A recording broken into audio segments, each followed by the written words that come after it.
चंद्रशेखर भैया के मुंड गरमाई तो माने सामाने के बात आए जाए तो गवर्नमेंट हिल जाई संविधान बदलाई तो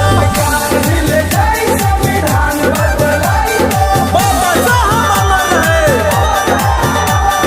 भारतीय संविधान जिंदाबाद, चंद्रशेखर रावण जिंदाबाद।